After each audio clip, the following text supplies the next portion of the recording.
We're joined now by Dr. Saul Levin. He's the APA CEO and Medical Director. Dr. Levin, thank you for joining us. Thank you for being here. 175 years. It's the significant anniversary, and tell me why it is so significant. Well, the first thing is, 175 years ago, 13 superintendents of this, what now would be called the psychiatric hospitals, said we all need to get together to ensure that we take care of patients in the same way between the different hospitals. There were a lot of snake oil salesmen at the time, in 1844. So they wanted to make sure that when we did treatment, it was the current, up-to-date treatments of that the scientists and the psychiatrists believed in.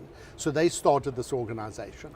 And I think you touch on it because we're talking about the 175th anniversary. So a lot of focus really is on the history of psychiatry, correct?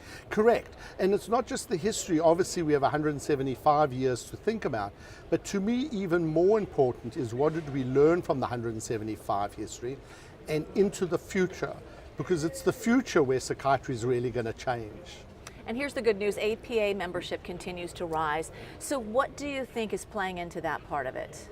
I think that APA has become very member-centric, and the members are busy resonating for it. So depending on what your specialty is or your particular subject that you like to treat patients with, we will give them toolkits. We will give them the education that they can further while they're even out in training. And then for the younger resident fellows and the early career psychiatrists, they also have special needs, and we're meeting those special needs.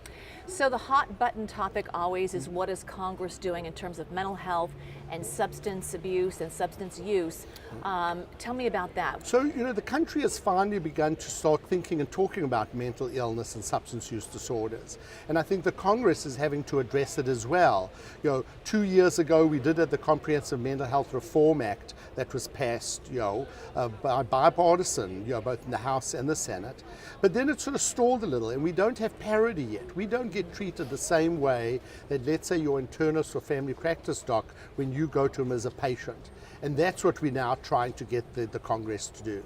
All right, so before we go, your pin says, who is John? Yeah, so John is one of the heroes of the LGBT community. He was the person who first said to the Board of Trustees in 1972 that you have homosexuality as a mental illness, and you either need to show the data that shows it is a mental illness or you need to take it out. And he basically got us to take it out. So we're going to be celebrating him here also at this 175th as one of the heroes that we have. So John Fry is his name, and that is who is John. Thank you very much, Dr. Levin. Appreciate it. Great. Thank you very much.